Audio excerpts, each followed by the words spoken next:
الحمد لله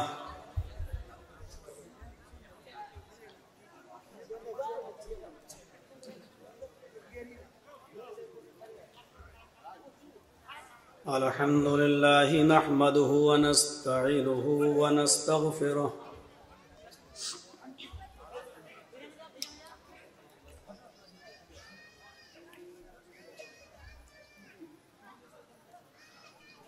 ونعوذ بالله من شرور أنفسنا ومن سيئات أعمالنا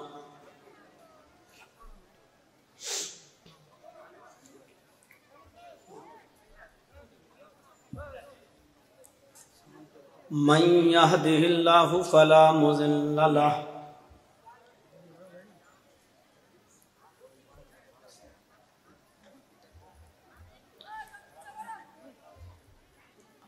ومن يضلله فلا هادي له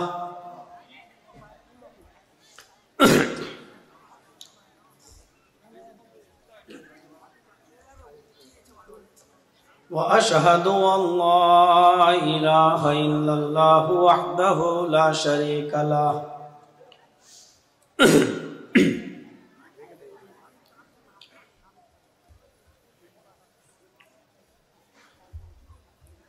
وأشهد أن محمدًا عبده ورسوله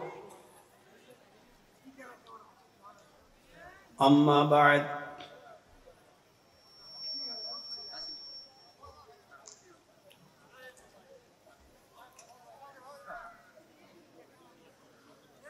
فإن خير الحديث كتاب الله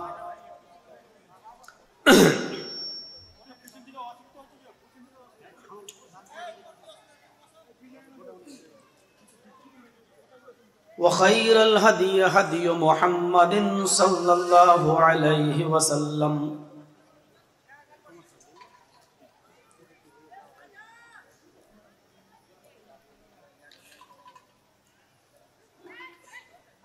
وشر الأمور محدثاتها وكل محدثة بدعة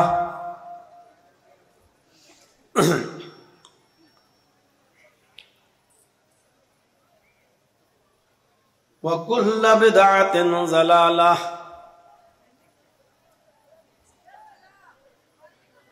وكل ضلالة في النار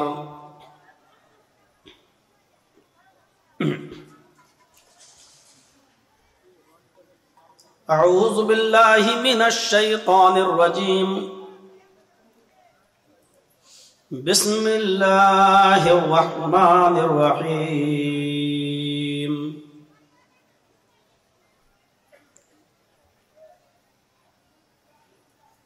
ومن يبتغ غير الإسلام دينا فلن يقبل منه وهو في الآخرة من الخاسرين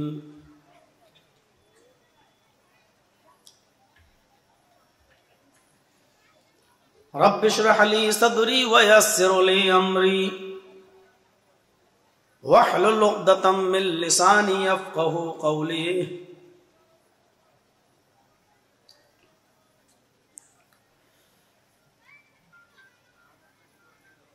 معزز معقر محترم علماء کرام، بالخصوص اس اجلاس کے لیے لگاتار کوشش کرنے والی شخصیت اور بار بار مجھ پر پریسر بنانے والی شخصیت جناب مولانا سلیم الدین المدنی حفظہ اللہ، جن کی بہت زیادہ گزارش اصرار کے بعد میں نے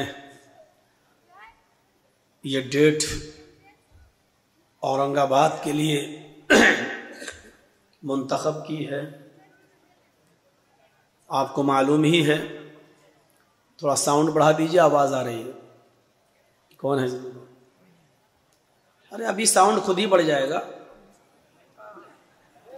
ابھی شروعات ہے میری.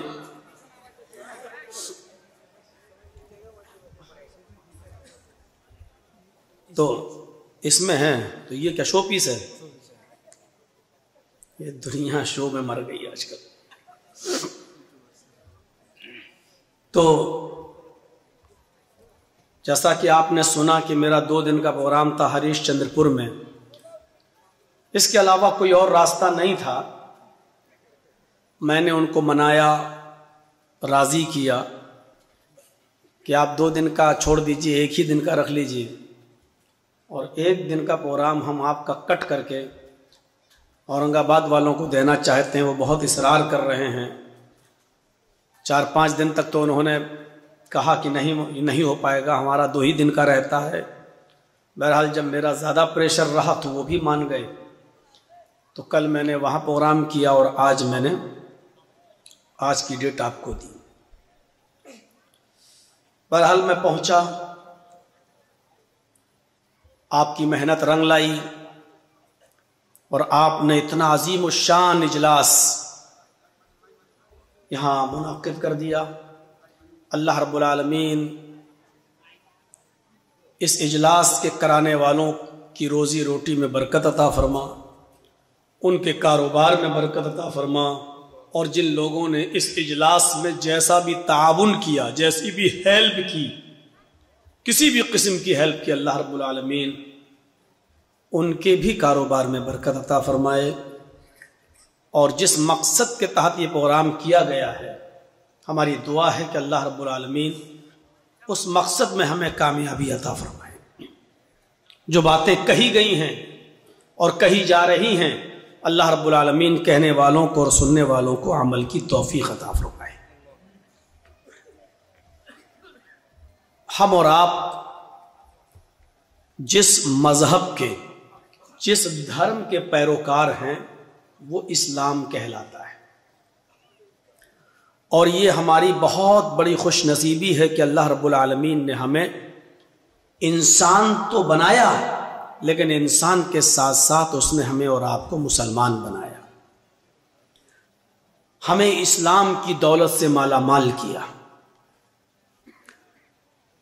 مسلمان اگر ہمیں اور آپ کو بننا ہے، اب آپ کہیں گے بننا ہے کیا مولانا، ہم تو بنے ہوئے ہیں.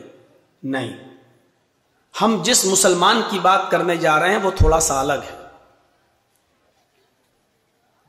ہمیں جس طریقے کا مسلمان بننا ہے وہ ہے پوری طریقے سے اسلام کے اندر داخل ہو جانا. اور پوری طریقے سے اسلام میں داخل ہو جانے کا مطلب ہے ہمارا اٹھنا، ہمارا بیٹھنا، ہمارا سونا، ہمارا جاگنا، ہمارا کھانا پینا، ہمارا چلنا پھرنا، ہماری نماز، ہمارا روزہ، ہماری ہر قسم کی عبادت، یہاں تک کہ ہماری شادی، ہمارے بیاہ، یہ سب اسلامی ہو جائیں. ہم اور آپ مسلمان تو ہیں، اسلام کے ماننے والے تو اپنے آپ کو کہلا سکتے ہیں، لیکن ایک سائنٹسٹ کے بقول سنیے گا اس نے کیا کہا تھا. اس نے سوچا کہ پتہ نہیں کون سا دھرم سب سے اچھا ہے. اس سائنٹسٹ نے تو سارے دھرموں کی اسٹڈی کی، سارے دھرموں کو اس نے پڑھا، سب دھرموں کی اس نے اسٹڈی کی. تو اس دھرم کو پڑھنے کے بعد، سارے دھرموں کا مطالعہ ادھین کرنے کے بعد، اسٹڈی کرنے کے بعد، اس نے کہا ہمیں سب سے اچھا مذہب اسلام لگا. جبکہ وہ مسلمان نہیں تھا، اس کو سب سے اچھا دھرم اسلام نظر آیا. پھر اس نے پوری دنیا گھوم کر دیکھی کہ دیکھیں ہم نے سارے دھرموں کو تو پڑھ لیا، لیکن سب سے اچھی قوم کون سی ہے، سب سے اچھے مذہب کے ماننے والے کیسے ہیں، اس نے معائنہ کیا، دورہ کیا، نگرانی کی،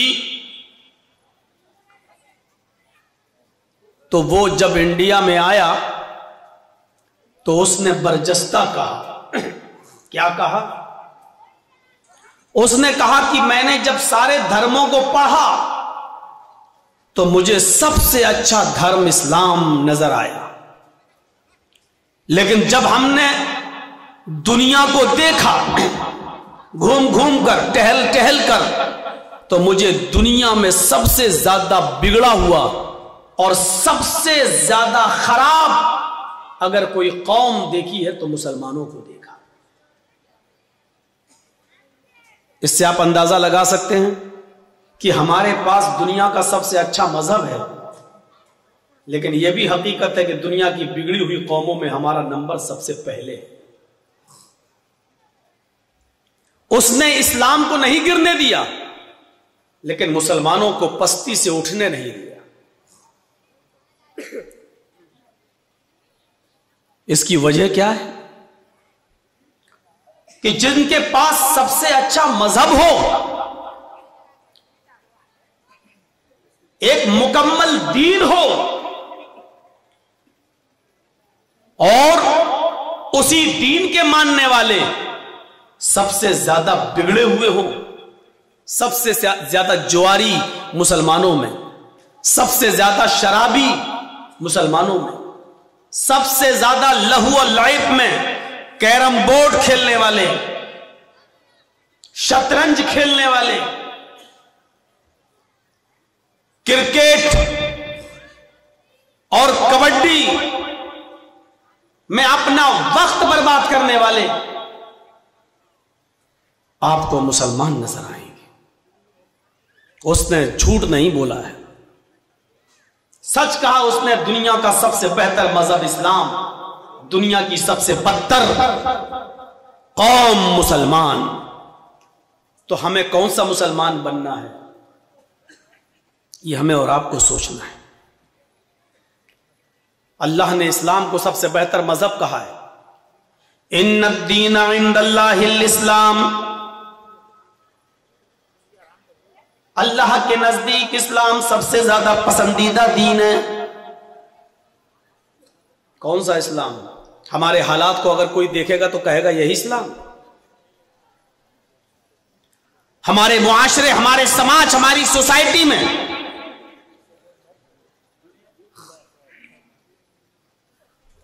جب گھوم کر دیکھے گا تو یہی مسلمان۔ آپ کو معلوم ہے اس وقت ہماری تعداد کتنی ہے؟ 30 کروڑ کے پار، کچھ لوگوں نے 35 کروڑ بھی کہا ہے۔ 30 مان لو، کتنی؟ 30 کروڑ۔ پورے ہندوستان کے اندر مدرسے کتنے ہیں؟ 3.5 لاکھ۔ ہم دنیا کی بات نہیں کر رہے ہیں، پوری دنیا کے اندر مدرسے کتنے ہمیں نہیں معلوم، ہم انڈیا کی بات کر رہے ہیں۔ اس وقت ہندوستان میں، انڈیا میں مسلمان کتنے ہیں؟ 30 کروڑ۔ مدرسے کتنے ہیں؟ 3.5 لاکھ یا 4 لاکھ۔ ان مدرسوں سے فارغ ہونے والے علماء کی تعداد کتنی ہے؟ تقریباً 50 لاکھ اب تک۔ اب آپ جائزہ لیجئے، مسلمان کتنے؟ 30 کروڑ۔ مدرسے کتنے؟ 3.5 سے 4 لاکھ۔ علماء کتنے؟ 50 لاکھ۔ مسجدوں میں آنے والے نمازی کتنے؟ only 2%، صرف 2%۔ کیا کہیے گا؟ 30 کروڑ مسلمانوں میں 4 لاکھ مدرسوں کے بعد 50 لاکھ علماء کے ہوتے ہوئے مسجدوں میں نماز پڑھنے والوں کی تعداد صرف 2%۔ جمعے کے دن یہ تعداد بڑھ جاتی ہے 5%۔ رمضان میں یہ تعداد ہو جاتی ہے 10%، عید اور بقرعید کی نماز میں یہ تعداد بڑھ کے ہو جاتی ہے 15 سے 20%۔ میں پوچھنا چاہتا ہوں کہ پانچوں وقت کی نمازوں میں 98% مسلمان کہاں ہے؟ ہم کیا کر رہے ہیں؟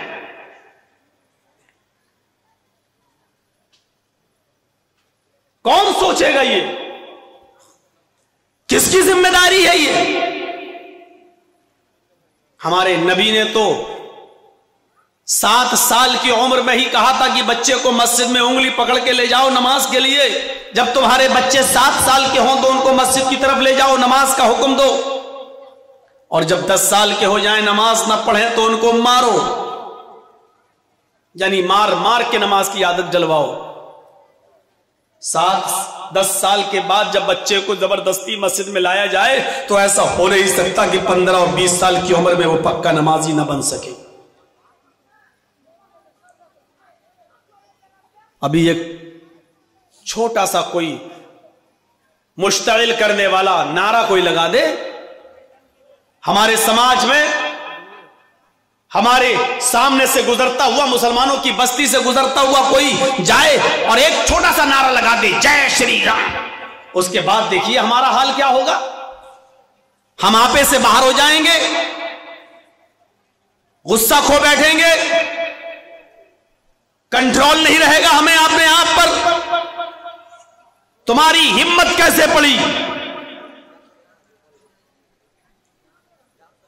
یہاں غصہ نہیں آنا چاہیے تھا، یہاں غصہ آ رہا ہے، اور جہاں غصہ آنا چاہیے وہاں غصہ ہمیں نہیں آتا ہے۔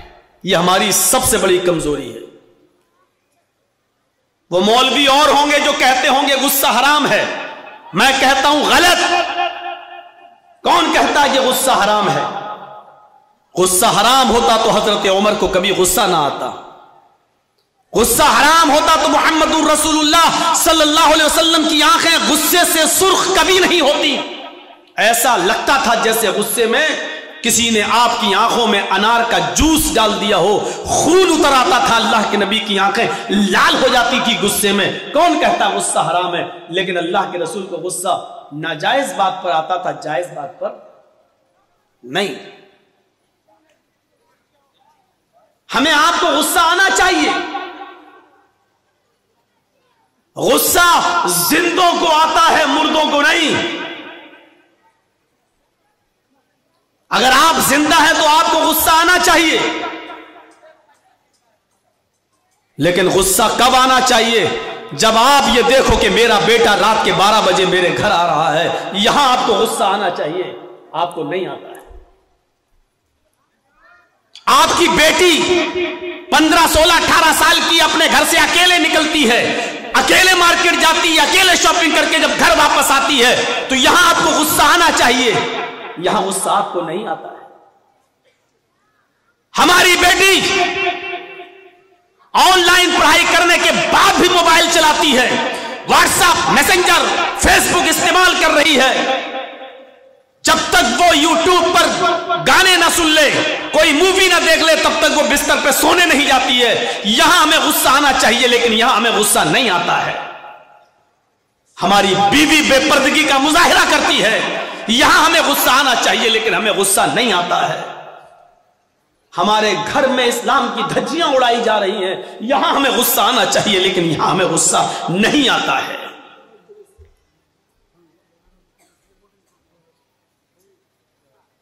کون حساب لے گا؟ آپ ذمہ دار ہیں۔ آپ اگر شادی ہو چکی ہے، پتی ہے، تو پتنی کا حساب آپ لیجئے۔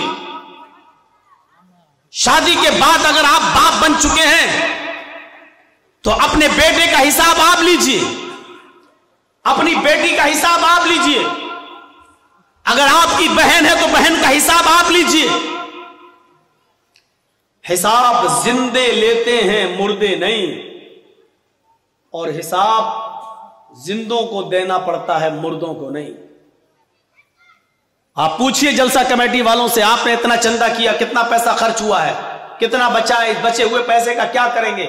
آپ نے دیا ہے، آپ کو حساب لینے کا پورا ادھیکار ہے۔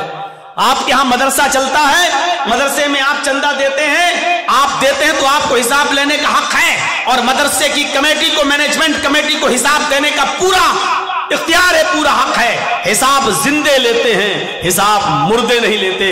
حساب زندے دیتے ہیں، حساب مردے نہیں دیتے۔ مردے تو دیتے ہیں فرشتوں کا حساب، اور قیامت کے دن دیں گے وہ اللہ کے سوال و جواب کا حساب۔ میرے بھائیوں، زندگی میں اگر آپ زندہ ہو تو حساب لینا سیکھیے اور حساب دینا سیکھیے۔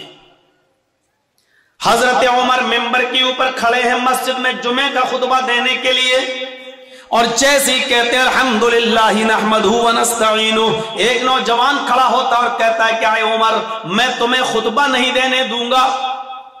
حضرت عمر نے کہا وجہ بتاؤ، ریزن بتاؤ، کارن بتاؤ، سبب بتاؤ، کیا ہے؟ اس نے کہا اے عمر پہلے یہ بتاؤ کہ آج نیا کرتا تم پہن کر آئے ہو، یہ نیا کرتا تمہارے پاس کہاں سے آیا؟ تمہاری تنخواہ بیت المال سے تمہاری سیلری تو اتنی نہیں ہے کہ نئے کپڑے بنوا سکو، پھر یہ نیا کپڑا تمہارے جسم پر، تمہاری باڈی پر، تمہارے شریر پر کہاں سے آیا؟ آج ہمت نہیں ہے، آپ اپنے گاؤں کے مکھیا سے بھی حساب لے لو، سرپنچ سے بھی حساب لے لو، اتنی ہمت نہیں ہے آپ کے اندر۔ ہمت اسلام پیدا کرتا ہے۔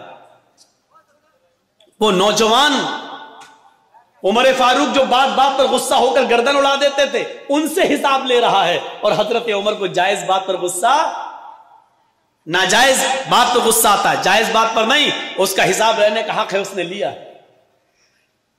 ہم سے اگر پوچھ لے کوئی تو ہم غصہ ہو جائیں گے۔ ہم اپنے گاؤں کے ایک معمولی مکھیا سے پوچھ لے بھی غصہ ہو جائے گا، بھائی تیرے باپ کا کیا، میں نے خرچ کیا تھا چناؤ میں، تو مجھ سے کون حساب لیتا ہے؟ میں نے 3 کروڑ خرچ کیا تو 5 کروڑ کماؤں گا نہیں، تیرے باپ کا کیا جا رہا ہے؟ آپ حساب نہیں لے سکتے۔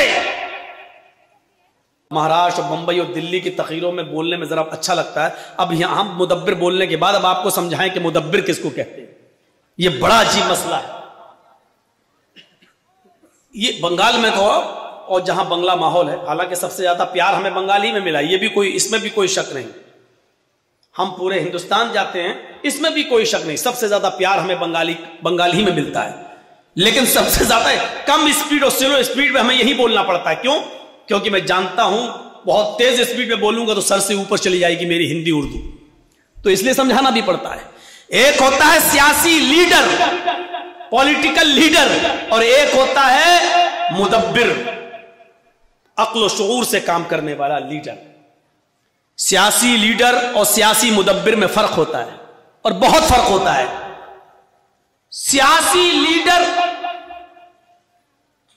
صرف اپنے لیے سوچتا ہے، اور سیاسی مدبر اپنی قوم کے لیے سوچتا ہے۔ دونوں میں فرق دیکھیے۔ سیاسی لیڈر صرف اپنے لیے سوچتا ہے، اور سیاسی مدبر اپنی قوم کے لیے سوچتا ہے۔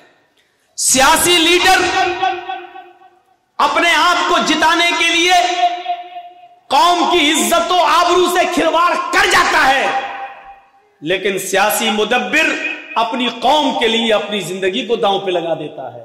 دونوں میں فرق سمجھیے گا آپ، سمجھ رہے ہیں نا؟ تو یہ سوچنے کی ضرورت ہے، سوچنے کی۔ تو حضرت اس زمانے میں جو حکومت چلایا کرتے تھے، جو خلافت کیا کرتے تھے، وہ سیاسی لیڈر نہیں تھے، سیاسی مدبر تھے۔ وہ اپنے لیے کچھ نہیں کماتے تھے، وہ اپنی قوم کو اور اپنی برادری کو اور اپنے سماج کو اوپر اٹھانے کی کوشش کرتے تھے۔ ان دونوں میں فرق ہے۔ بتائیے، حضرت محمد رسول اللہ اس دنیا سے گئے تو کیا تھا ساتھ میں؟ کیا آپ نے سیاست نہیں کی؟ کیا آپ نے حکومت نہیں چلائی؟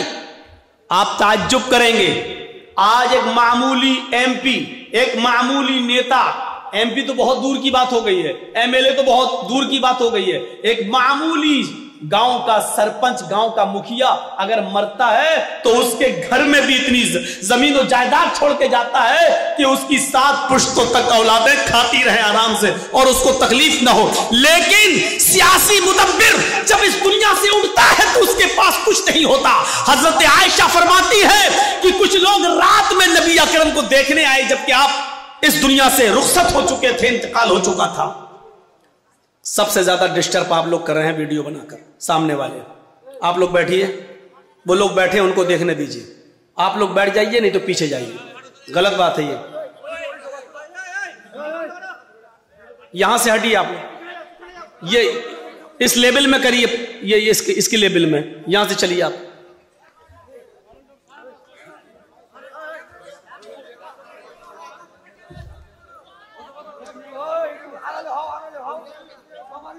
ہاں چلیے، وہ ہو رہا ہے، رضاکار لوگ، والنٹیئر لوگ ذرا ان کو دیکھ لیں، بٹھائیے۔ ہر آدمی اپنے موبائل میں قید کرنا چاہتا ہے، یہ بند تو رہی ہے، یوٹیوب آئے تو ہیں یوٹیوبر لوگ۔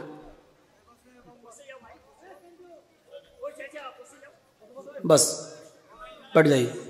تو سنیے، سیاسی لیڈر جب مرتا ہے تو بہت کچھ اپنے اور اپنی اولاد کے لیے اور اپنے رشتہ داروں کے لیے چھوڑ کے مرتا ہے۔ سیاسی مدبر جب اس دنیا سے جاتا ہے تو اس کے پاس کچھ نہیں ہوتا۔ محمد رسول اللہ صلی اللہ علیہ وسلم جب اس دنیا سے گئے، ابو بکر صدیق اس دنیا سے گئے، عمر فاروق اس دنیا سے گئے، تو ان کے پاس کیا تھا؟ ہم تو صرف ایک علاقے کے ذمہ دار ہو سکتے ہیں۔ حضرت عمر تو 22 لاکھ مربع میل کے ذمہ دار تھے۔ 22 لاکھ مربع میل، جانتے ہو یہ عراق، ایران جو آج اسرائیل ہے، یہ فلسطین، شام، اردن اور الجزائر، یہ مصر، یہ سارے ملک ان کے انڈر میں تھے۔ آج تو یہ الگ الگ۔ نبی اکرم کی حالت یہ تھی کہ جب آپ کا انتقال ہوا، دن بھر لوگ دیکھتے رہے آپ کی شکل، آتے گئے دیکھتے گئے، خالی کرتے گئے حجرہ۔ کچھ لوگوں کو جتنا لیٹ پتا چلا وہ لیٹ میں آئے، ایک جماعت رات میں آئی، اللہ کے رسول کی شکل دیکھنا چاہتی ہے لیکن اندھیرے میں شکل نہیں دکھ رہی۔ کہا امی عائشہ، اللہ کے نبی کا چہرہ کیسے دیکھیں، تھوڑا سا چراغ جلا دو۔ چراغ سمجھتے ہیں نا ہمارے ہاں جو بھی ہوتا ہو، چراغ جلا دیجئے، چراغ، تاکہ ہم چہرہ دیکھ لیں۔ حضرت عائشہ رونے لگی اور روتے ہوئے کہتی ہے، کیوں میرا مذاق اڑاتے ہو؟ اے باہر سے آنے والو، کیوں محمد کے گھرانے کی انسلٹ کرتے ہو؟ کیوں میری زبان سے ایسے جملے کہلوانا چاہتے ہو جو ہم کہنا نہیں چاہتے؟ کہا اما عائشہ، ہم نے کون سی انسلٹ کر دی؟ ہم نے تو صرف یہ کہا کہ چراغ جلا دو، ہمیں نبی کا چہرہ صحیح سے دیکھنا، اندھیرے میں دکھ نہیں رہا ہے، کیا میں آخری بار دیدار بھی نہ کروں؟ تو حضرت عائشہ فرماتی ہیں کہ تمہارے سردار نے، تمہارے نبی نے، یہ پیغمبر جو اس دنیا سے رخصت ہو گئے، انہوں نے میرے گھر میں اتنا تیل بھی تو نہیں چھوڑا ہے کہ میں چراغ جلا کر تمہیں اپنے شوہر کا، اپنے پتی کا تمہیں چہرہ دکھا سکوں۔ تو سیاسی لیڈر اور سیاسی مدبر میں فرق ہوتا ہے۔ سیاست کرنا برا نہیں ہے،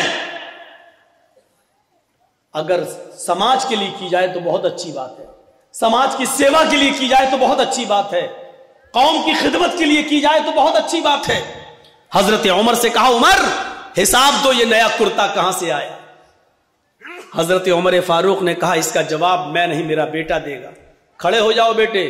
حضرت عبداللہ ابن عمر کھڑے ہوئے اور کہنے لگے کہ بیت المال میں جو چادریں آئی تھیں، یہ بیٹھ جائے تب بتائیے گا ہم کو۔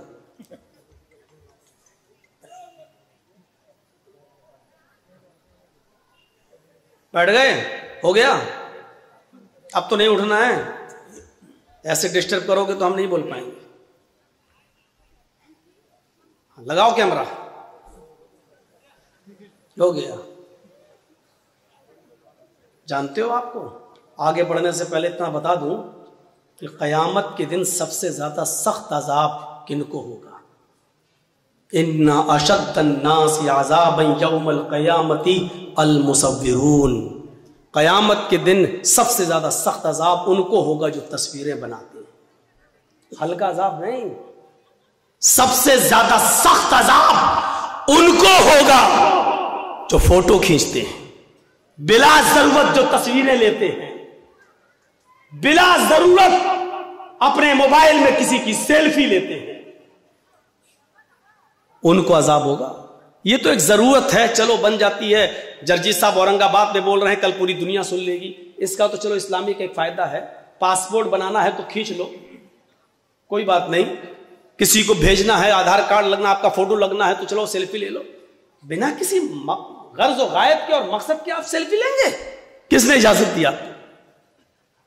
کیا کریں گے آپ؟ جرجیت صاحب کو اپنے موبائل میں قید کیا، کل بھیجیں گے، دیکھو ہمارے گھر آئے تھے، ہماری دکان پہ آئے تھے، میں نے ملاقات کی۔ میں اپنی مثال نہیں، آپ سب کی مثال دے رہا ہوں، جس کی بھی کھینچو، یہی تو مقصد ہوتا ہے۔ ان اشد الناس عذابا یوم القیامہ، اللہ کے نبی فرماتے ہیں قیامت کے دن سب سے سخت عذاب، سب سے سخت عذاب، سب سے ہلکا عذاب تو یہ ہوگا جس نے دنیا میں سب سے کم گناہ کیے ہوں گے، ان کے پیروں کے نیچے 2 آگ کی چنگاری رکھ دی جائیں گی بس۔ ان اهون اهل النار عذابا یوم القیامۃ لرجل یوضع فی اخمص قدمه جمرتان، پیروں کے تلوے یہ ہوتے نا، ان کے نیچے آگ کی 2 چنگاری رکھ دی جائیں گی بس، ایک اس پیر کے نیچے، ایک اس پیر کے نیچے۔ ان دونوں چنگاریوں کی وجہ سے یغلی منہما دماغ، اس کا دماغ ہانڈی کی طرح کھول رہا ہوگا، پتیلی کی طرح کھول رہا ہوگا، جیسے پانی کھولتا ہے، ہیٹر پہ رکھ دو، چولہے پر رکھ دو تو کھولتا ہے۔ یرا انہ اشد عذابا، وہ سمجھ رہا ہوگا کہ سب سے زیادہ سخت اور ہارڈ عذاب مجھے دیا جا رہا ہے، حالانکہ اس کو سب سے ہلکا عذاب ہوگا۔ یہ دنیا میں سب سے ہلکا عذاب اس کو ہوگا جس کے پیروں کے تلوے کے نیچے آگ کی 2 چنگاریاں رکھی جائیں گی، اس سے اس کا دماغ کھول رہا ہوگا اور وہ سمجھے گا کہ ہمیں سب سے زیادہ سخت اور ہارڈ عذاب ہو رہا ہے۔ تو جب سب سے ہلکا عذاب کا یہ حال ہے تو سب سے زیادہ سخت عذاب کا حال کیا ہوگا؟ اور تصویر بنانے والوں کو سب سے زیادہ سخت عذاب ہوگا۔ اب دیکھتا ہوں میری تقریر ختم ہونے کے بعد کتنے لوگ میری سیلفی لیتے ہیں، اور جو سیلفی لیتا ہے اس کا مطلب وہ جلسہ سننے نہیں آیا ہے، اس کا مطلب اس کو اسلام سے محبت نہیں ہے، اس کا مطلب یہ ہے کہ وہ قرآن و حدیث پر عمل نہیں کرنا چاہتا ہے، اس کی نیت خراب ہے۔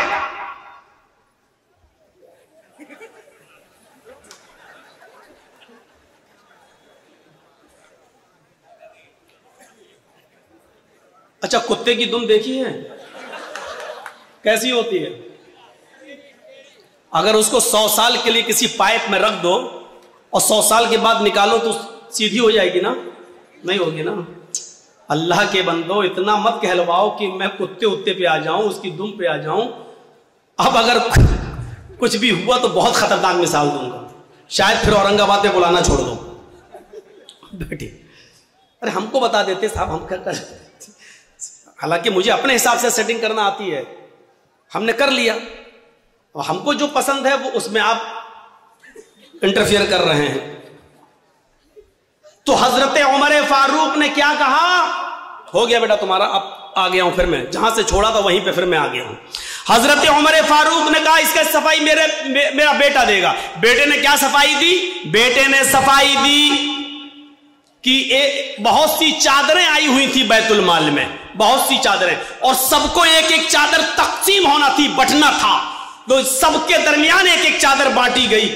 میرے باپ کے حصے میں بھی ایک چادر آئی، میرے باپ کے حصے میں بھی ایک چادر آئی، میرے باپ نے اسی چادر کا کرتا بنا لیا، اسی چادر کا پنجابی بنا لیا، قمیص بنا لی۔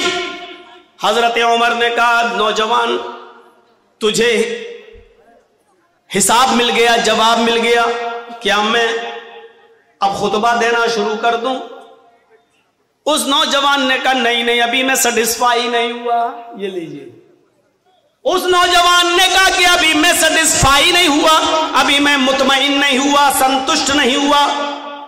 حضرت عمر نے کہا اب کیا ڈاؤٹ ہے تمہیں؟ اس نے کہا امیر المومنین ایک ایک چادر تو سب کو ملی تھی، میرے حصے میں بھی تو ایک چادر آئی تھی، ایک چادر میں میری قمیض نہیں بنی، تم تو ہم سے زیادہ لمبے ہو، ہم سے زیادہ چوڑے ہو، ہم سے زیادہ موٹے ہو، جب میری قمیض نہیں بنی تو آپ کی کیسے بن گئی؟ یہ لوگ حضرت عمر نے کہا بیٹے اس کا بھی جواب دو ورنہ عمر کبھی بھی ممبر رسول پر قدم نہیں رکھے گا۔ اگر آج تمہارے باپ کے اوپر الزام لگ گیا تو کبھی زندگی میں محمد کے ممبر پر چڑھنے کے لائق نہیں رہوں گا۔ اپنے آپ کو دیکھیے کیسے پاک و صاف رکھتے تھے۔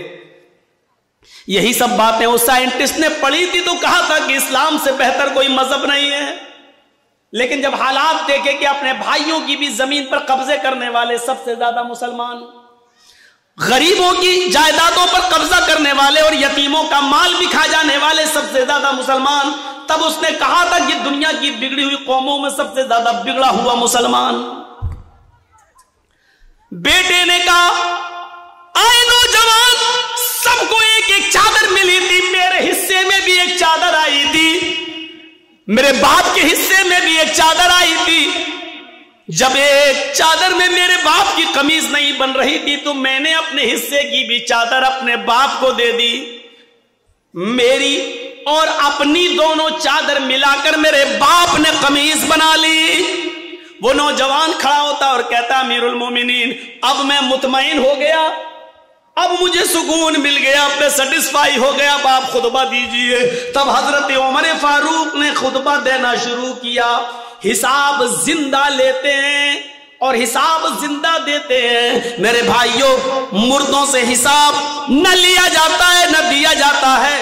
آپ کے پاس کسی آدمی پر 5,000 10,000 روپے, وہ مر گیا, اب آپ اس مردے سے مانگنے نہیں جائیں گے کیونکہ وہ مر گیا.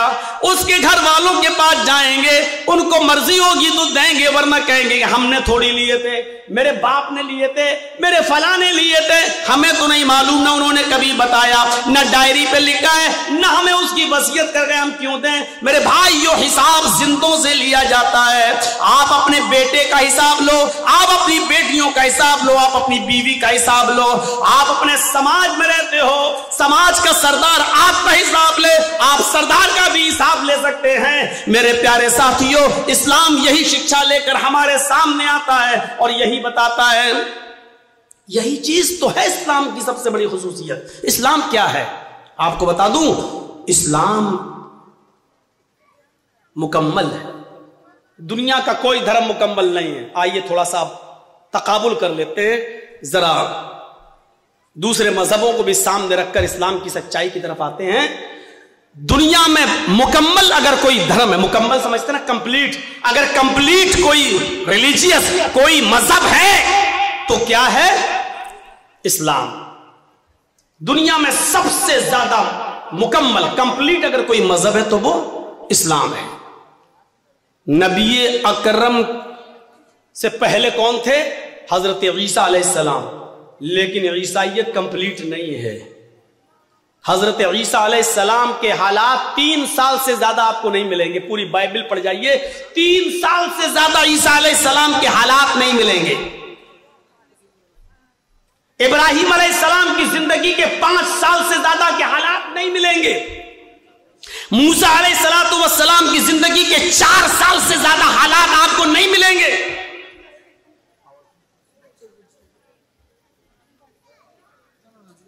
پڑھ جائیے, آپ پوری رامائن پڑھ جائیے, دونوں رامائن, رام چرت مانس تلسی داس جی کی اور والمیکی رامائن والمیکی جی کی. رام چندر جی کے حالات کا اگر آپ جائزہ لیں تو پوری زندگی کے حالات ان کے بھی نہیں ملیں گے. صرف مہابھارت کے ایک یدھ کے ارد گرد وہ گھومتی ہے ان کی پوری کہانی. لیکن اللہ کے رسول کی زندگی کا اگر آپ مطالعہ کریں, محمد رسول اللہ کی لائف کی اگر آپ اسٹڈی کریں, تو جس دن سے پیدا ہوئے اور جب آپ اس دنیا کو چھوڑ کر رخصت ہوئے, پیدائش سے لے کر 40 سال تک نبی نہیں بنے تھے تب تک کے حالات, اور 40 سال سے لے کر 23 سال اور 63 سال یعنی 23 سال کی نبوی زندگی, 13 سال مکے اور 10 سال مدینے کی, 63 سال کی زندگی کے اگر حالات, ایک ایک دن کے حالات بھی اگر آپ کو دیکھنا ہو تو آپ پڑھیں گے تو محمد رسول اللہ کی پیدائش سے لے کر آخری وقت, آخری سانس تک کے حالات آپ کو ملیں گے. پیدائش کے حالات یہ تھے کہ جب آپ پیدا ہوئے تو ماں ان کی آمینہ کہتی ہے میری آنکھوں کے سامنے سے ایک نور چمکا, ایک روشنی ہوئی اور ایسا لگا کہ اس روشنی نے پوری دنیا کو روشن کر دیا. یہ اس بات کی طرف اشارہ تھا کہ آیا آمینہ تو نے جو بیٹا پیدا کیا ہے وہ ایسی روشنی لے کر آیا ہے کہ وہ روشنی اس کی قرآن کی روشنی, اس کی علم کی روشنی پوری دنیا کو روشن کر دے گی. جب آپ کی عمر کوئی بہت زیادہ نہیں ہوئی, 1.5-2 مہینے کے ہوئے, اور مکے کی فضا جب بہت زیادہ خراب تھی, مکے میں بیماریاں پھیلی ہوئی تھی تو مکے کی عورتیں اپنے بچوں کو دوسرے دیہات میں دوسرے شہروں میں بھیج دیا کرتی تھیں، دوسری عورتیں ان کو دودھ پلایا کرتی تھیں تاکہ بچہ بیماری سے محفوظ رہے، تندرست ہو کر لوٹایا جائے۔ حلیمہ سعدیہ قبیلے سعد سے چلی اور وہ بھی اور عورتوں کے ساتھ آتی ہے، اور جب آتی ہے تو اسی کی قسمت میں محمد رسول اللہ تھے۔ کچھ حجت کے بعد، بحث و مباحثے کے بعد آمینہ نے اپنا بیٹا حلیمہ کو دے دیا۔ حلیمہ سعدیہ کہتی ہے کہ میری سواری بہت کمزور تھی، جب میں قبیلے بنو سعد سے سواری پر بیٹھ کر آئی تو تھک جاتی تھی اور کہیں کہیں رک جاتی تھی، بیٹھ جاتی تھی، آدھا ایک گھنٹہ سستاتی تھی، اس کے بعد دوبارہ چلتی تھی۔ لیکن جب محمد کو میں نے لیا، اس 1.5 مہینے کے بچے کو جب میں نے اپنی گود میں لیا، اس 45 دن کے بچے کو جب میں نے اپنی گود میں لیا اور اس سواری کے اوپر بیٹھی اور قبیلے بنو سعد اپنے گھر میں اپنے خاندان میں لے کے آنے لگی تو میری وہی سواری جو تھک جایا کرتی تھی ہوا سے باتیں کرنے لگی، اس کی بیماری ختم ہو گئی، تھکنے کا نام نہیں لیتی تھی، کبھی رکنے کا نام نہیں لیتی تھی۔ پیچھے سے بنو حلیمہ کی سہیلیاں ان کی دوست، ان کی سہیلیاں پیچھے رہ گئیں، ان کی سواریاں پیچھے رہ گئیں، اور حلیمہ کی سہیلیاں چیخ چیخ کر کہنے لگیں، او بنت ابو زؤیب، او ابو زؤیب کی بیٹی ذرا رک جا، مجھے بھی تو اپنے پاس آ جانے دے، ہم لوگ ساتھ میں آئے تھے، ساتھ میں جائیں گے۔ جب تیری اونٹنی تھک جاتی تھی، تیری سواری تھک جاتی تھی تو ہم بھی رک جاتے تھے، آج تو رکنے کا نام نہیں لے رہی ہے، جب جا رہے ہیں تو اکیلی بھاگ رہی ہے، ارے ہمیں بھی تو اپنے ساتھ لے کے چل۔ اور پیچھے مڑ کر حلیمہ کہتی میں کیسے رکوں، یہ اونٹنی رکنے کا نام ہی نہیں لیتی ہے، باخدا میں نہیں جانتی ہوں کہ اس اونٹنی کو کیا ہو گیا ہے، یہ تو بڑی کمزور تھی، بڑی لاغر تھی، بڑی نحیف تھی، بہت ہی زیادہ کمزور تھی، پتہ نہیں اس میں اتنی طاقت کہاں سے آ گئی۔ پھر وہ اس 1.5 مہینے کے بچے کو اٹھاتی ہے، کہتی ہے باخدا مجھے تو اس بچے میں کوئی چمتکار نظر آ رہا ہے، مجھے تو اس بچے کی کوئی برکت نظر آ رہی ہے۔ میرے پیارے ساتھیوں، یہاں سے محمد رسول اللہ کے حالات کا ذرا جائزہ لیجئے، پہلے دن سے لے کر یہ 45 دن کی کیپیسٹی ہے۔ میرے بھائیوں ذرا غور کرو، جب ہوش سنبھالا اس وقت کی زندگی کے بارے میں دیکھیے، اور جب 40 سال کی عمر میں جب آپ کو نبوت ملی، اقرأ باسم ربک الذی خلق، یہ قرآن کی پہلی آیت جب نبی اکرم کے اوپر نازل ہوئی تو یہاں سے سلسلہ چلا تو اللہ کا نام لے کر پڑھ، اقرأ باسم ربک الذی خلق، اس رب کے نام سے پڑھ جس نے پیدا کیا۔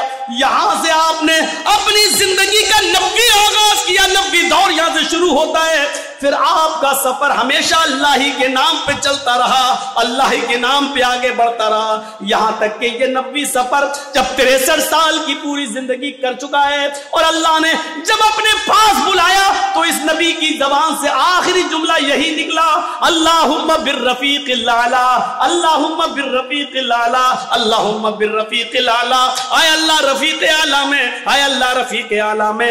زندگی کا سفر کی شروعات بسم اللہ کے نام سے ہوتی ہے، اور زندگی کا اختتام بھی اللہ کے نام پر ختم ہوتا ہے، یعنی اس نے بتا دیا کہ میرا جینا، میرا مرنا، میری موت اور میری زندگی صرف اللہ کے لیے ہے۔ اسی کو اللہ کے نبی کہا کرتے تھے، اور ان سے پہلے ابراہیم علیہ السلام یہی کہا کرتے تھے، ان صلاتی و نسکی و محیای و مماتی للہ رب العالمین، میری نماز، میری قربانی، میری زندگی اور میری موت سب اللہ کے لیے ہے۔ ہمارا اور آپ کا معاملہ اسلام کے تعلق سے ایسا ہونا چاہیے کہ مثلا ہم چائے پئیں تو یہ سوچیں کہ چائے پینا کہیں جائز ناجائز تو نہیں ہے، ہم پانی پی رہے ہیں تو یہ سوچیں کہ پانی پینا کہیں ناجائز تو نہیں ہے، نہیں جائز ہے تو کتنی سازوں میں پئیں، کیسے پئیں، ہماری سوچ یہ ہونی چاہیے، ہمارا اٹھنا بیٹھنا ہر وقت یہ سوچنا چاہیے کہ ہم چلنے میں کہیں غلطی تو نہیں کر رہے ہیں، کہیں ہم اسلام کی مخالفت تو نہیں کر رہے ہیں، ہمارے دماغ پر اسلام چھا جانا چاہیے، تب ہم اسلام کے اندر پورے کے پورے داخل ہوں گے۔ زیادہ تیز ٹوائلٹ آ رہی ہے کیا؟ سب بگاڑ دیتے ہیں میرا معاملہ یار، سامنے سے نہ اٹھا کریں، پیچھے سے اٹھ جائیں ہمیں کوئی دقت نہیں، سامنے سے اٹھتے ہیں تو مجھے ایسا لگتا ہے کہ کوئی میرا مائک پکڑنے آ رہا، چھین کے ابھی پھینک دے گا۔ ایسا ہو چکا ہے میرے ساتھ، اس لیے تھوڑا ڈر لگتا ہے مجھے. پیچھے سے اڑ جایا کرو. اب ہم کو لگتا ہے کہ پولیتھین منگایا کریں گے، جس کو زیادہ تیز آئے وہ یہی کر لیا کرے. اچھا نہیں لگتا ہے. ابھی کچھ دن پہلے ایک بڈھا اڑ رہا تھا بیچارہ 80 سال کا. میں نے کہا کہاں جا رہے ہو؟ اب تو تم چاچی کے لائق بھی نہیں رہ گئے، اب کہاں کیا کرو گے، یہاں بیٹھ جاؤ. بڈھے بھی بیٹھ جاتے ہیں بیچارے، وہ بھی نہیں، کیا ضرورت ہے ان کو آگے بیٹھنے کی، اور جب بیٹھ جاتے ہیں تو بیٹھ کے سنیں بیچارے. تو سنیے، یہ ہمارے دماغ میں چھا جانا چاہیے، اور جب یہ چیز ہمارے دماغ میں چھائے گی تبھی ہم اسلام پر مکمل عمل کر سکتے ہیں اور داخل ہو سکتے ہیں. مثلا ایک بہت بھوکا آدمی تھا، سنا آپ نے؟ نہیں سنا. ایک بہت بھوکا آدمی تھا. اب بھوک کی وجہ سے اس کا حال خراب تھا. بس اس کو یہ تھا کہ کسی طریقے سے روٹی مل جائے کہیں نہیں، لیکن نہیں مل رہی. اتنا بھوکا تھا کہ بھوک کی وجہ سے بالکل بے چین تھا. ایسے ہی کسی نے اس سے پوچھا، بھائی 2+2 کتنا ہوا؟ 2 اور 2 کتنا؟ اس نے کہا 4 روٹی.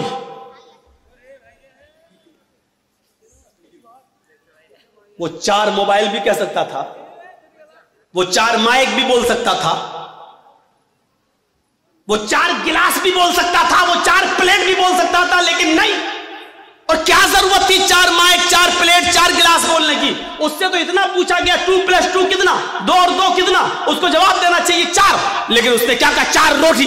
کیوں کہا روٹی؟ کیونکہ اس کے دماغ میں وہی بھرا پڑا تھا کہ ہمیں کھانا کہیں سے مل جائے. یہاں تک کہ سوال کا پہلا حصہ تو صحیح دیا لیکن آگے روٹی کہہ گیا. 4 کے بعد روٹی، کیونکہ اس کے دماغ میں وہ روٹی بھرا ہوا، کھانا مل جائے. میرے بھائیوں، یہی ہمارا اسلام کے ساتھ یہی سلوک ہونا چاہیے. ہم اٹھے تو سوچیں کہ اسلام کی مخالفت تو نہیں ہو رہی ہے، ہم بیٹھے تو سوچیں کہ ہمارا بیٹھنا غیر اسلامی تو نہیں ہے، ہم چلے تو سوچیں کہ ہمارا چلنا غیر اسلامی تو نہیں ہے، ہم شادی کریں تو سوچیں کہ ہمارا چلنا غیر اسلامی تو نہیں ہے، ہم کھائیں پیئے یا جو محنت، جو بزنس، جو کاروبار کر رہے ہیں اس کے بارے میں سوچیں کہ کہیں غیر اسلامی تو نہیں ہے. جب تک ہم ایسا نہیں کریں گے ہم اسلام کے اندر پورے کے پورے داخل نہیں ہو سکتے ہیں. اسلام مکمل ایک مذہب ہے، کمپلیٹ، کیونکہ اسلام نے کوئی چیز باقی نہیں چھوڑی ہے. میں نے کہا نا، ان لوگوں کی زندگی کے صرف 4 سال کے حالات موجود ہیں، بس. عیسیٰ علیہ السلام کے 3 سال کے حالات موجود ہیں. آج چلے جائیے عیسائیوں کے پاس اور پوچھئے کہ شادی کیسے ہونی چاہیے، عیسائی نہیں بتا پائیں گے. کیوں نہیں بتا پائیں گے؟ ان کو معلوم ہی نہیں ہے. کیوں؟ عیسیٰ علیہ السلام نے شادی ہی نہیں کی تھی. جب شادی نہیں کی تو ان کو شادی کے حالات معلوم نہیں. شادی کیسے ہونا چاہیے یہ پوری بائبل پڑھ جاؤ. شادی صرف اتنا لکھا ہے کہ اپنی زندگی اگر پاکیزہ گزارنا چاہتے ہو تو شادی کر لو، بس اتنا لکھا ہے. اپنی زندگی پاکیزہ گزارنا چاہتے ہو تو شادی کر لو، لیکن شادی کیسے کرو، کس عمر میں کرو، لڑکی بڑی ہونی چاہیے یا چھوٹی ہونی چاہیے، پھر شادی کے بعد بیوی کے ساتھ کس طرح رہو، مہر کتنا ہونا چاہیے، یہ تمام چیزیں بائبل بتانے سے خاموش ہیں. وید آپ پڑھیں تو ویدوں میں بھی لکھا ہے کہ رام چندر جی نے بھی شادی کی تھی، لہذا تم وواہ کر کے اپنے آپ کو سرکشت کر لو. لیکن شادی کیسے ہونا چاہیے یہ آپ کو نہ ویدوں میں ملے گا، نہ رامائن میں، نہ گیتا کے اندر. کہیں پر بھی آپ چلے جائیے پورا نہ منظر آپ کو نہیں مل سکتا، کیونکہ کوئی دھرم کمپلیٹ نہیں ہے. اسلام سے پوچھئے، محمد رسول اللہ سے سوال کیجئے کہ شادی کیسے کرنا چاہیے، تو اللہ کے نبی صلی اللہ علیہ وسلم کی شریعت جواب دے گی جیسے محمد رسول اللہ نے 25 سال کی عمر میں اپنی سے 15 سال بڑی حضرت خدیجہ کو اپنے نکاح میں لائے.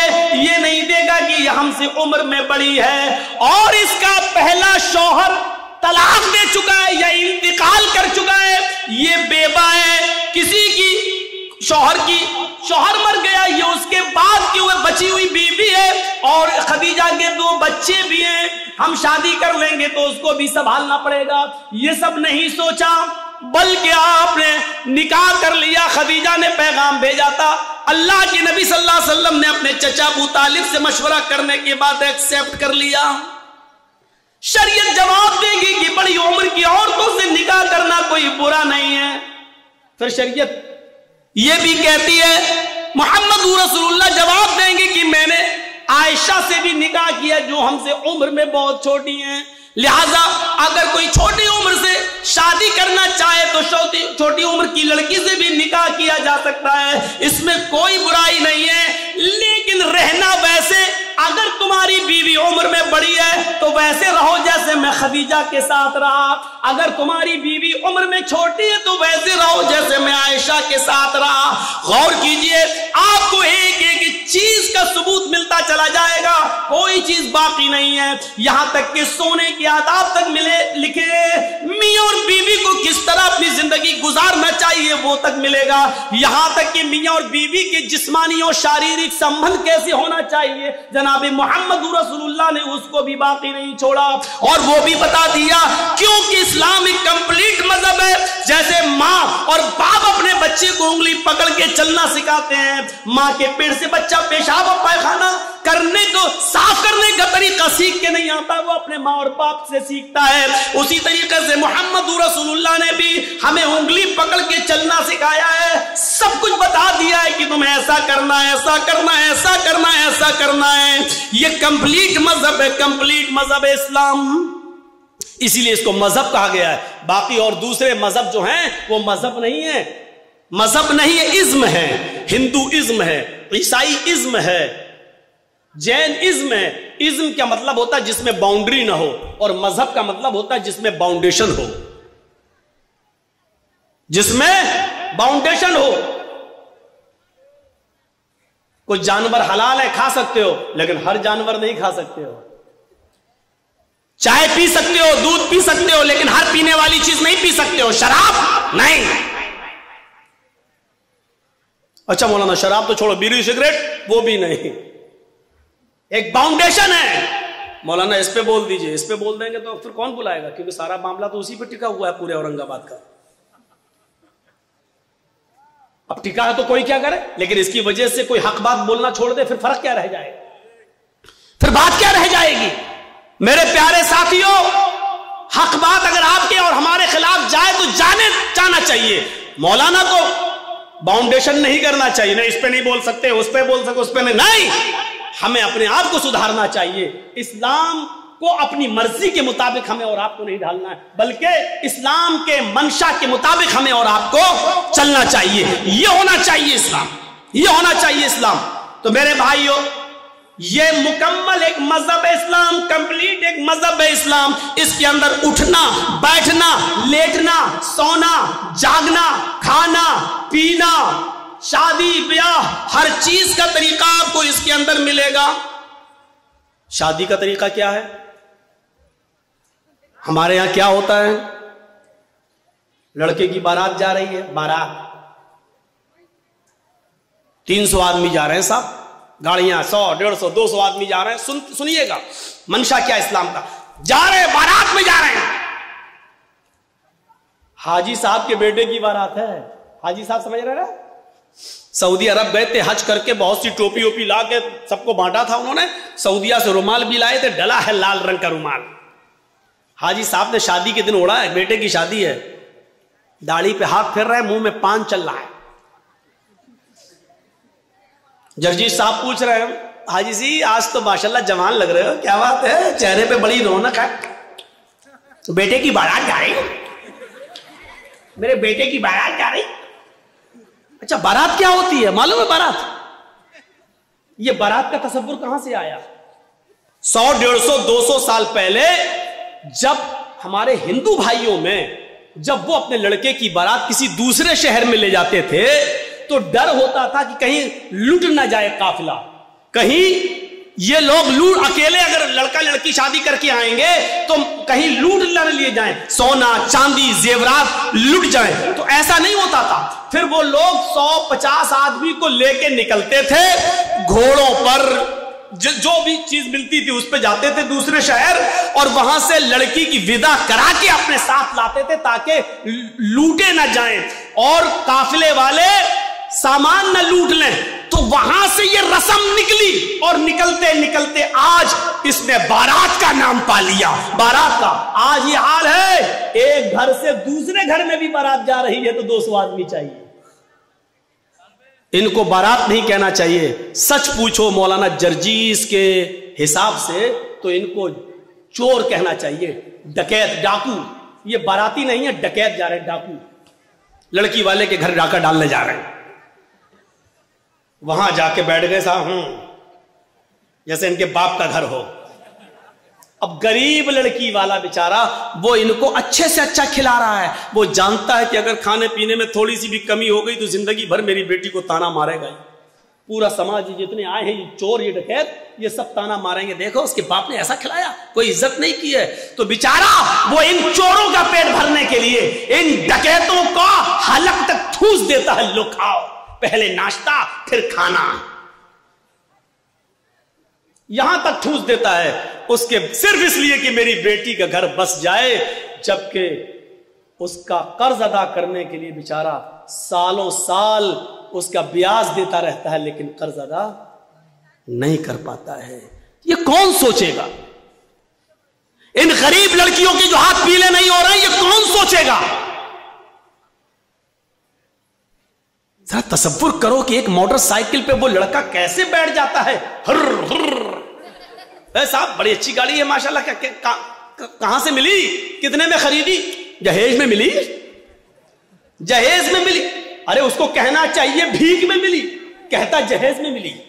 اس کو کہنا چاہیے میرے سسر نے مجھے انٹرنیشنل بھکاری سمجھ کے دی, وہ کہتا گفٹ میں دی, دیا, بھیک میں دی, اس کو گفٹ کہہ رہا, گفٹ. ارے نام بدل دینے سے حیثیت نہیں بدل دی جاتی ہے. شراب کا نام دوا رکھ دو تو شراب شرابی رہے گی, دوا نہیں ہو جائے گی. مولانا جرجیس کی شیروانی اتار کر کسی سور کو پہنا دو تو کیا وہ سور مولانا جرجیس بن جائے گا؟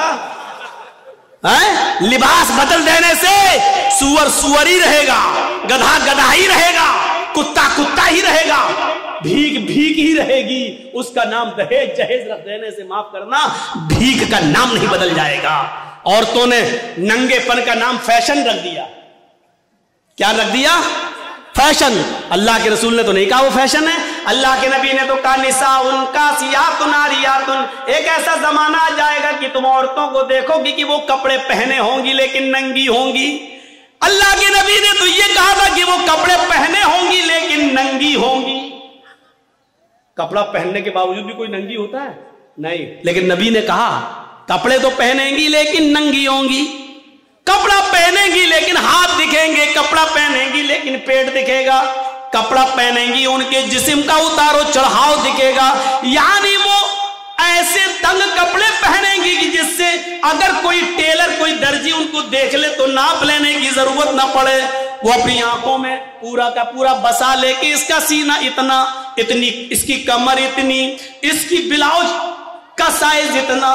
وہ صرف ایک نظر دیکھ کر اندازہ لگا لے کہ اس کی ساڑی کا ناپ کتنا, اس کے بلاؤز کا ناپ کتنا, اس کے پیٹ کا ناپ کتنا, اس کی کمر کا ناپ کتنا, اس کے سینے کا ناپ کتنا. ایسی عورتوں کو بتایا اللہ کے نبی نے کہ کپڑے تو پہنیں گی لیکن ننگی ہوں گی. نبی نے تو ان کو ننگا کہا ہے. اب ہمارے یہاں نام بدل گیا, یہ فیشن ہے, یہ فیشن ہے. لڑکیاں چپکے ہوئے کپڑے پہن کر مارکیٹ جا رہی ہیں, ان کی ران سے کپڑا چپکا ہے, ان کی پنڈلی سے کپڑا چپکا ہے. ہم کہہ رہے ہیں فیشن ہے یہ. میرے بھائیوں, تمہارے نام بدل دینے سے ان کا ننگا پن ختم نہیں ہو جائے گا. اللہ کی قسم تمہاری نظروں میں فیشن ہے لیکن محمد رسول اللہ کی نظر میں وہ لڑکی ننگی ہے, ننگی ہے, ننگی ہے, برہنہ ہے, برہنہ ہے, برہنہ ہے. نام بدل دینے سے حیثیت نہیں بدل جاتی ہے. بھیک کا نام دہیج رکھ دو, معاف کیجئے گا بھیک بھیک ہی رہے گی. دہیج ہو جانے سے یا جہیز ہو جانے سے میرے بھائیوں اس کی حیثیت نہیں بدل جائے گی. اور جہیز کس کو کہتے ہیں؟ دہیج تو ہندی لفظ ہے, اردو میں اس کو کہتے ہیں جہیز. اگر دیکھا جائے تو جہز یجہز و تجہیز اس سامان کو کہتے ہیں جو میت کے ساتھ جاتا ہے قبرستان تک. کہتے ہیں تجہیز و تکفین ہو گئی اس کی. عربی میں بولا جاتا ہے, اردو میں, کہ اس کی تجہیز, ایک فلاں آدمی مر گیا, انتقال ہو گیا ہے, اس کی تجہیز, اس کی تکفین 2 بجے ہوگی. اس کا مطلب کیا ہے؟ تجہیز سے بنا ہے جہیز. مرنے والے کے ساتھ جو سامان جاتا ہے, کفن افن وغیرہ, چارپائی وغیرہ, اس کو کہا جاتا ہے جہیز. آج وہ جہیز شادی کے بعد ہمیں ملتا ہے۔ ذرا اندازہ لگائیے گا کہ کتنا برا لفظ ہے جو مرنے کے بعد میت کے ساتھ جاتا ہے، وہ ہم شادی کے موقع پر لیتے ہیں جہیز کے نام پر۔ اتنا سننے کے باوجود بھی وہ پاگل ہی ہوگا جو کل شادی کرے اور پھر جہیز لے لے۔